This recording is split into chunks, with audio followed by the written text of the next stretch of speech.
Bonjour à tous, merci pour la confiance, merci à tous ceux qui se sont abonnés sur notre chaîne. Comme j'aime souvent vous dire que c'est la meilleure façon de nous soutenir. Merci à tous nos compatriotes qui nous ont envoyé des super likes. C'est vraiment comme ça que vous pouvez nous aider aussi financièrement. Pour ceux qui ne savent pas comment envoyer le super like, vous voyez juste en bas de la vidéo, il y a le petit cœur avec merci, vous appuyez là et on va vous montrer comment le faire. C'est la meilleure chose à faire pour nous soutenir, pour nous envoyer vraiment de l'énergie. Aujourd'hui, on va parler de quoi? On va parler de la situation de l'Est de la République démocratique du Congo. Mais avant de commencer, j'aimerais d'abord vous signaler que le président de la République est en Suisse. Il s'est déplacé aujourd'hui, ce matin, pour participer au forum Davos. C'est ce forum qui réunit plusieurs hommes d'affaires, beaucoup de présidents, beaucoup de décideurs, comme on le dit. Là, ils parlent de quoi? Ils vont parler du développement, le monde, la technologie et tant d'autres problèmes. C'est pourquoi le président de la République s'est déplacé ce matin pour arriver en Suisse et voir comment vendre aussi positif l'autre pays. Mais aujourd'hui, plus on va parler de l'Est du Congo. Chers compatriotes, sincèrement, je fais cette vidéo avec amertume. Pourquoi? Parce qu'on a encore perdu du terrain. Comme d'habitude, il y a eu encore des traîtrises dans notre armée. Comme d'habitude, il y a encore des défections. J'ai l'impression que celle Tshisekedi, ce n'est pas pour ces pays. C'est mon impression. Tout le monde a toujours tendance à trahir. Tout le monde, alors tout le monde. Suivez d'abord cette vidéo, après nous allons parler. Ce sont les policiers qui étaient déployés à Bitonga, à Bweremana, Nyondo, Kabalekasha, Bitonga, Bishange, Buyaga et consorts. Alors, suite à la guerre de l'M23, ils sont venus ici à Minova pour prendre des refuges. Maintenant, nous ne savons pas comment nous comporter. Comme quoi ces entités-là que nous venons de citer ne sont plus occupées par le gouvernement, sont occupées par les ennemis M23. C'est la raison pour laquelle les policiers ont vu qu'ils ne peuvent pas résister parce que le FARDC aussi est absent à l'entité. La police est censée protéger la population et leurs biens et le FARDC est censé protéger l'intégrité territoriale de la RDC n'est pas sur place. Alors, donc toutes ces entités ne sont plus occupées par les gouvernements, sont occupées par les ennemis. Alors nous sommes à l'état-major de Minova, police, commissariat territorial de Calais. Le commandant à unité de ces éléments est là, le commissaire principal Emmanuel, avec les adjoints et les autres commandants associés et consorts.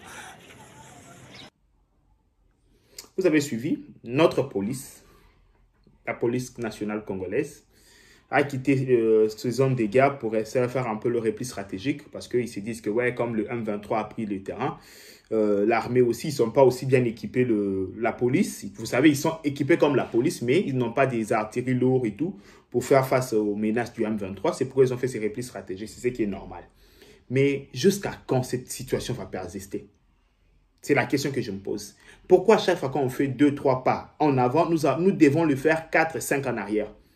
Pourquoi? Et en complicité de nos frères congolais, nous injections beaucoup de millions. J'ai dit, on injecte plus de milliards dans ces guerres. Parce que les munitions que vous entendez parler, ça ne coûte pas $1. Ce sont de milliers de dollars qu'on dépense dans cette guerre. Mais pourquoi à chaque fois qu'il doit y avoir des défections? Pourquoi à chaque fois il doit y avoir des traîtrises? Ici, je parle plus aux traîtres, aux gens qui rejoignent le M23, aux gens qui trahissent la République, le vrai Congolais.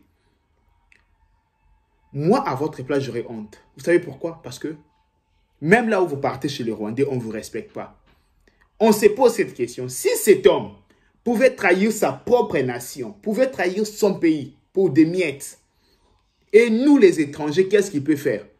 Vous voyez, vous perdez directement votre crédibilité. Vous perdez directement votre personnalité. Mais ça va faire quoi? Vous voyez tous ces gens, les Nanga, les Jean-Jacques Mamba, tous ces gens, ils n'en ont rien à foutre. La dignité, le respect, ils n'en ont rien à foutre. Ils n'en ont rien à faire. Parce qu'ils n'ont jamais eu ces respects-là. Pourquoi? Ici, j'interpelle l'armée.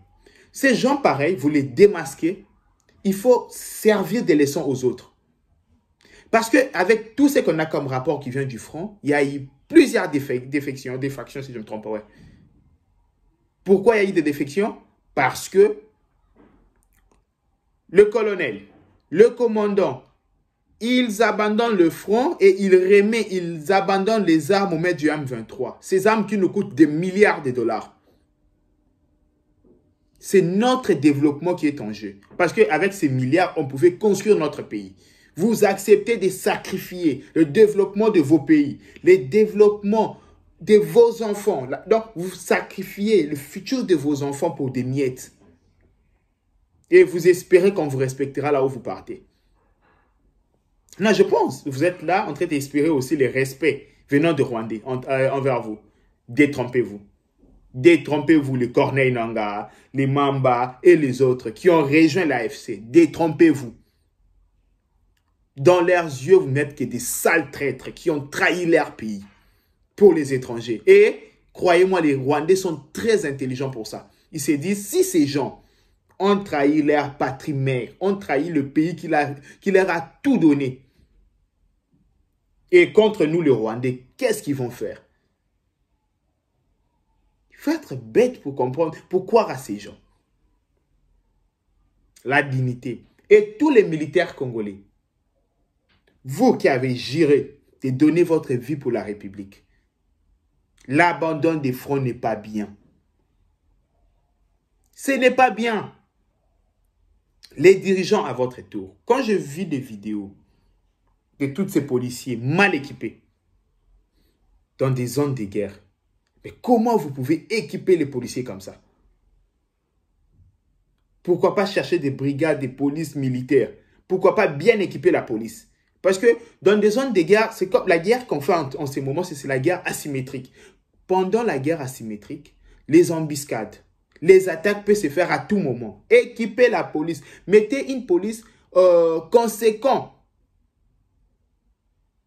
Mais je ne suis pas un militaire, je ne connais absolument rien sur les stratégies, sur la stratégie militaire et tout. Les gens vont me dire ça. Mais ça saute aux yeux. Quand vous voyez ces images de ces policiers-là, ça saute aux yeux. Désordre organisé. Comme je vous dis, j'ai l'impression que celle Tshisekedi se soucie de ces pays. Mais il le sait, qu'est-ce qu'il peut faire? En même temps, il ne peut pas être en Suisse, en même temps, il ne peut pas être à Kinshasa, en même temps, il ne peut pas être au front.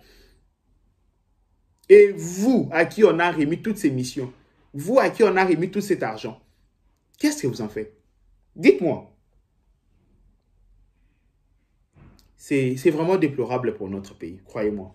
Nous, le vrai Congolais, ça nous fait mal. Parce qu'on s'est dit, à part les Congos, on n'a rien d'autre comme nation. À part les Congos, on n'a nulle part où aller. C'est chez nous. Il y en a beaucoup, je connais, il y en a beaucoup, ils ont des doubles nationalités, ils ont d'autres des mères et tout, tu vois, ils sont résidents ailleurs. Mais nous, on n'a que le Congo, c'est chez nous.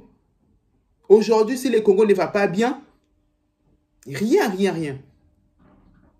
Et tout le monde est distrait. Tout le monde est distrait.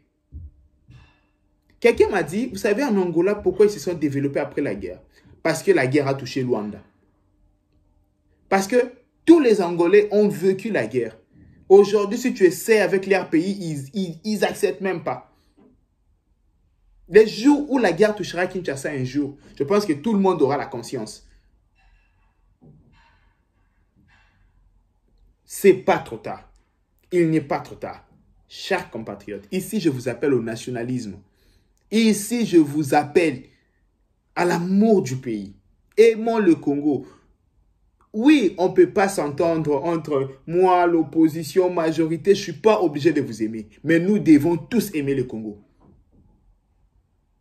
Tous, sans exception. Martin Fayulu, Katumbi, Kabila, je ne sais pas qui. La seule chose qui nous unit, c'est le Congo. C'est la seule chose qui nous unit. Et nous devons aimer le Congo. Parce que si on ne fait pas ça, si on perd le Congo aujourd'hui, c'est fini. Vous allez vous battre pourquoi?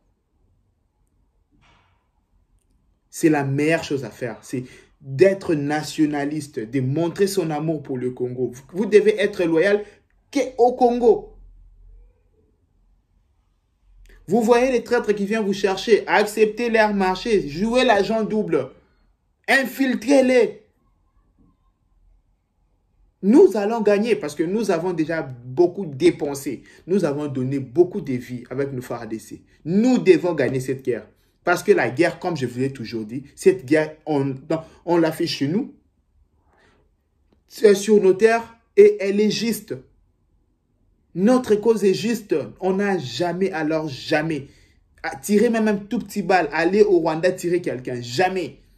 On se bat chez nous. La terre et le ciel, l'eau est avec nous. On est clean. C'est pourquoi nous devons bien nous sentir. C'était ça, je voulais vraiment parler avec mes amis congolais. Je pense que je ne vais pas s'aimer dans le désert. Je pense que j'ai s'aimé dans ces terres fertiles où il y aura beaucoup d'abondance. Ici, je veux vraiment que les Congolais comprennent que la situation est un peu compliquée sur le front. Nous devons soutenir le chef de l'État. Nous devons soutenir notre armée pour aller de l'avant. Et là, je vous assure que les Rwandais aussi, ils sont au front médiatique, au front numérique. Ils ont créé des faux comptes. Ils attaquent partout, de partout. Et nous devons être unis. Ce n'est pas la peine de s'insulter. Ce n'est pas la peine. Ce n'est pas la peine d'insulter le président. Ça ne va rien changer. C'est la peine de faire le front commun contre les Rwandais. Merci, c'était ça notre petite analyse pour aujourd'hui. Que Dieu vous bénisse, que la population de l'Est, que Dieu leur donne la force, que Dieu conforte, surtout la population de l'Est. Ça me fait très mal de voir les gens qui perdent des enfants, les terroristes de Jam 23 terrorisent la population. Donc, que Dieu le protège. Merci, bye bye.